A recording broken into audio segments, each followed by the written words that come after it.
and today we have our big brother from Canada. Yes, so today he's going to introduce himself real quick to us, tell us what he does and what he's into. So please do us the honors of doing that. Thank you very much, guys, for having me. So my name is Derrick. I'm in Katia. I'm based in Canada. Of course, I'm a Ghanaian. So I operate a company called Travels by the Derricks. What we do essentially is just to help people achieve their travel goals and ambitions. So essentially that's what we do. So if you want to come for various reasons, like visit your parents, like come for tourism purposes, or if you want to just come, after school, study more and work and stuff like that, that's something that we do for people. So I'm just, happy to be with you guys, and then, just hoping to have some nice conversations with you guys. Okay, thank you very much for introducing yourself. So we have a few questions we would like to ask him. We have the opportunity to have the man himself here, so why not grab this opportunity and ask him some questions? All right. So real quick, we're going to start with you. So if you have any questions you'd like to ask him, please. Yes, of course I have a question. Oh yeah? I will take this opportunity to ask you what an express entry is. Oh, that's a very good question. Express entry. I sort of get this question in our DMs each and every day. So, and most people are also a little bit confused about express entry.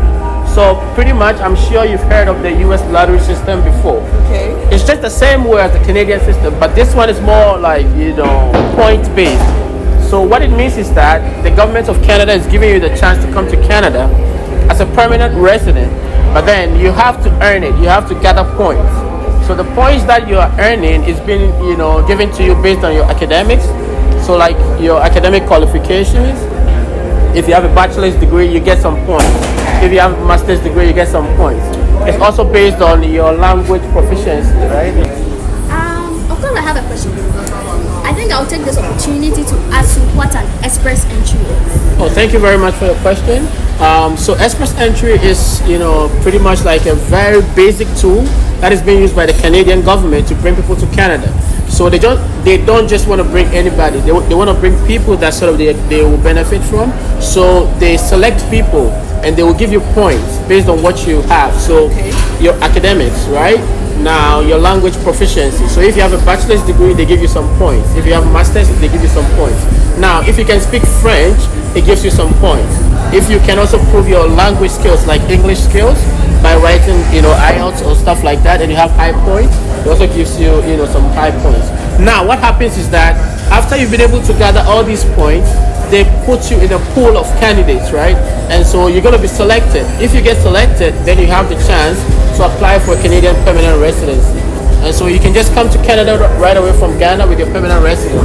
Just come and start life over there. I don't know if you're understanding now. Good? Okay, I hope I did a good job there. Okay. All right. Okay, thank you very much. So, Sika, what do you have to ask him? Oh, there's somebody called Sika here? Yeah. Oh, too much money. Of course.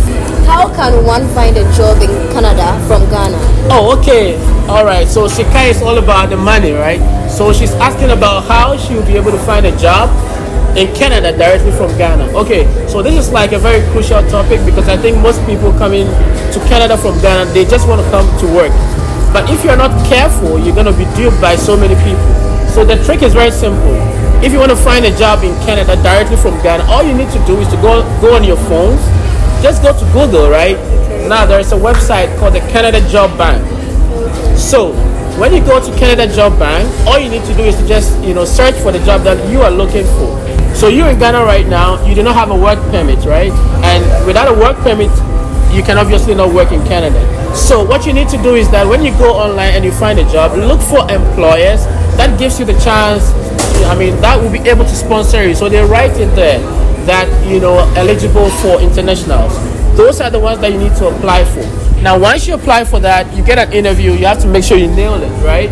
Once you nail your interview, they're going to give you a job letter or an offer letter. Based on the job letter, you can apply for something in Canada we call the LMIA. And then once your LMIA is approved, usually it's been applied for by the employer. Once that is done, then you can get a chance to apply for your work permit. It could be an open work permit or a closed work permit. And then once everything is all said and done, you can come to Canada and do your job. That's how it works. It sounds complicated, right? Yeah. Yeah, but we can do it, okay? Yeah. Okay, Okay, so we're going to move right to Tina. Please, ladies first. So Tina, don't be is bored that and like jump in. Faustina or Ernestina or Ernestina? Okay, nice to meet you here. Okay, so let's say I want to come to Canada. I can hardly hear you. Let's say I want to come to Canada. Okay. In terms of studies. Living expenses, how do I cope? Whoa, this is a very great question. So she's asking that if she's coming to Canada for study and work purposes, what should be on her mind for like living expenses? So like I hear people say these kind of things that okay, I'm going to Canada, I'm going to work and pay my tuition, use the same money, pay for my accommodation and all that. Realistically, we have to face it. It's not like you're going to come and pick money, from the floor. Sorry to say that, yeah.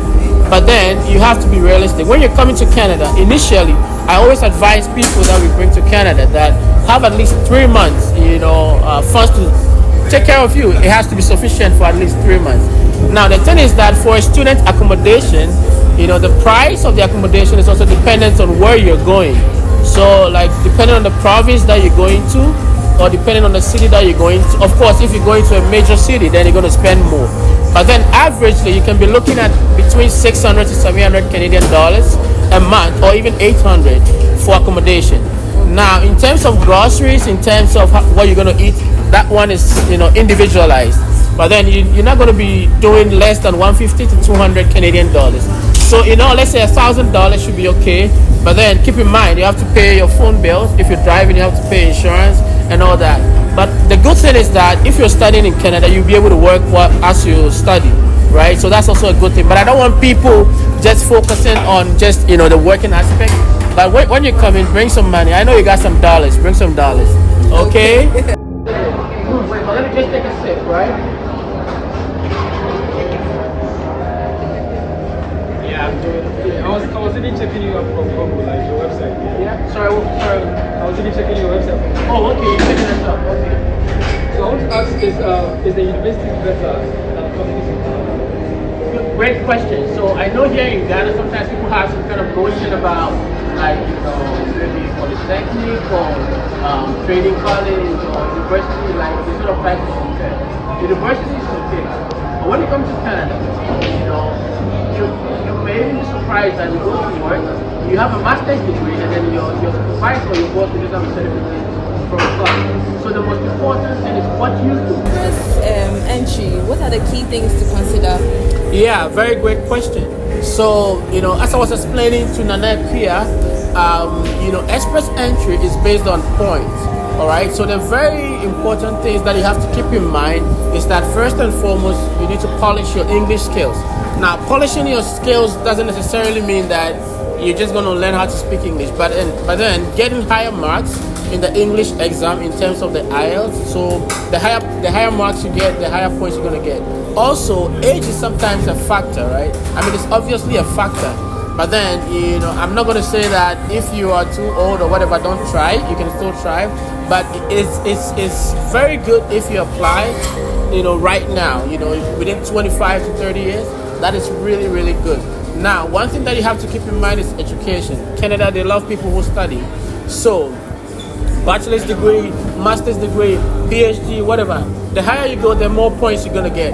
And the higher your chances of being, selected, for permanent residency. So these are some of the key things that I think is, quite important when you're doing express entry. Okay, thank you very much. You're so welcome. back to Nanekia, I believe you have another question. So kindly do us. Of course I have. Yeah. I think I would like to ask, what is DLI institution? Oh, great, DLI institution. So she wants to know what the DLI institution is. Okay, so DLI stands for Designated Learning Institution. Now, if you're somebody who wants to come to Canada for education, the government, so if you're somebody who wants to come to Canada for educational purposes, you cannot just apply to any school, especially as an international student. You need to go to a school that is of a DLI status, so Designated Learning Institution number, right? So every school is being given or has been given this number. Without this DLI number, you cannot admit international students. So that is the meaning. The meaning of that. You need to go to a school that has attained that status, that has been given that DLI status before you can even apply for a study permit. So without that, you cannot even apply for a study permit. So that, I mean, I don't know if I educated you well enough, but it's more like if somebody wants to come to KNUST or any institution in Ghana, it has to be certified by the government. Okay. So these institutions have been certified and they've been given some numbers. So once you apply, then they give you their code and then you can apply for a study permit. Does it make sense? Yeah, it does. Okay, so to Tina, any questions you'd like to ask? Oh, okay. So Tina wants to know what GCMS note stands for. So now before apply for visas in the past. If you've not, maybe you do one day. Now with Canada, if you apply for a visa, the outcomes are just only two, right? It's either you're approved for the visa or you're refused. Now, if you're approved, that's good enough. But if you get a refusal, what we do is that you order something that we call the GCMS note. So basically what that means is that, like for instance, if you go to US interview, they give you a paper, whatever, if they deny you. So the refusal letter that you get from the Canadian embassy is not just the actual reason. I don't want to put it like that, but it's not the actual reason for which you were denied. So if you order for the GCMS note, that one is going to go to the granular details, right? It's going to give you the exact reasons for which you were denied. So maybe on your normal refusal letter, they will say that we don't think you're going to come back to your country. But if you order the GCMS notes, it will tell you why they think you're not going to come to your country. Maybe you're too beautiful. I'm just saying that anyway. But yeah, that's the meaning of that. And then you have to order it. Somebody has to be a permanent resident to order it for you. Or you have to be a citizen, right? You can order it for somebody also, like on behalf of somebody. So it's a very simple procedure. You have to pay like $10 or $20. I'm not too sure. But that's that's the meaning of that. So I want to chip in. Okay. I heard you say resident permit. Is it easy to get a resident permit in Canada? Is it easy to get a permanent residence in Canada? It's never easy in any country. I know these days it's just on the media, like Canada residency permits and all that. They give you options. They give you the chance to become a permanent resident. You need to work for it. You need to work your way through and get it, right? It's just like any other country. But the good thing with Canada is that there are several ways that you can become a permanent resident. So if you come to Canada, for instance, as a student, and you're studying and you're working, when you finish, there's something that we call a postgraduate work permit. So the postgraduate work permit sort of gives you the work permit to work. Now, the government says that if you're working and you get a little bit of work experience, you can apply for your permanent residence using other streams like express entry or whatever. So many streams. So that is what maybe makes people think that it's easy. But of course, the thing is that if you meet other requirements, you're going to get permanent residence, for sure. Unlike other countries that if you study, you have to go back to your country. So I would say it's better than other countries, but you still have to work for it. It's not like you come in and you just get it, Yeah. I think I also have a question about Yeah? studying in Canada. So about studying in Canada, Okay. what should be the duration for a bank statement for a study visa? Oh, okay. You mean like how long your bank statement should be valid for? Yeah. Okay. All right. So I think this is quite generalized, right? Now, if you're coming to Canada to pursue your education, you need to show that you have enough funds in your bank statement. Now, typically, if you do 4 to 6 months, in terms of the duration, that is good enough. Mostly, I even use 4 months for my clients. The officers are quite, I would say quite skilled enough to know if the money is from you or is coming from you. So 4 to 6 months is usually like a good duration that you can sort of show an officer that you have enough money in your statement. So if you have 4 months, 5 months, 6 months, you're good. But it doesn't mean you cannot show more than 6 months, right? But 4 to 6 months, they all work. So I have a question also to ask. You have a question? Yes, I do. So for study permits, what are the main things to consider to make your application successful? Yeah, at this point, I'm just going to give people tips on how to get their visas, but it's okay. They're not paying no interview, booking fee or whatever. Of course. Anyway, now, applying for a study permit is it can be so technical, but it's a very easy thing to do. Now, if you're applying for a Canadian study permit, the officials or the visa officer wants to know that first and foremost, you're coming to Canada for the right purpose, right? So you have to make sure that you let them know in your letter of explanation that you're coming to study, that's for sure. So your purpose of study has to be quite, out there. Now, another key thing that they look out for is your finances. Obviously, if you come and you don't have money, trust me, you're gonna suffer in Canada. So make sure your finances are lined up well enough. But the most important thing is that they want to make sure that you're gonna come back to your home country when you finish schooling. I know, and I'm telling everybody right now, don't go and report me to the whatever. You guys know that you want to go and stay there. That's fine. But try and prove to the visa officer that when you go, for some reason, you're gonna come back to your country. Now, I'm sure even in Ghana, the government doesn't want people to come in here to become illegal and all that, right? Yeah. So, when you're applying for your study visa, do well to explain well enough that if I go to Canada, I'm going to come back to my country after studies. I don't know how you're going to do that. Maybe that's where you have to link up with Travels by the Derricks. But that's what you need to do.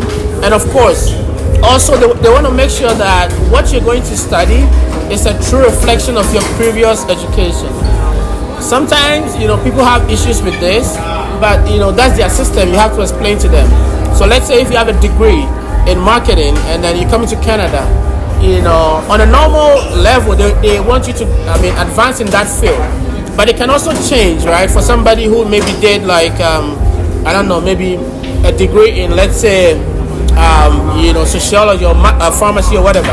But then after school, you were working in a bank, or you were working somewhere, you get work experience. That way you can sort of advance in that field. So it's all about, explaining yourself very well. But these are the key things that you have to consider when you're applying for a study permit. And trust me, you're going to come out victorious. If they refuse, you come. We'll help you, okay? Okay, so we take a last question from Nanekia. Okay, so what is the provincial attestation letter?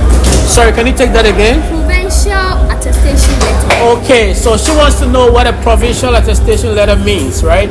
So this is quite a new thing that was introduced just in 2023, right? Now, what it basically means is that, so just like you have regions in Ghana, Canada, we have provinces. So what it means is that every province can only accommodate a certain number of people. So the government brought something that we call this, provincial attestation letter. So when, and this only applies to people who are coming to do, degrees that are lower than a master's degree or a PhD degree. So if you're coming to do a diploma, a certificate, a graduate certificate, you need this provincial attestation letter to add to your sort of like your major documents to apply for a study permit.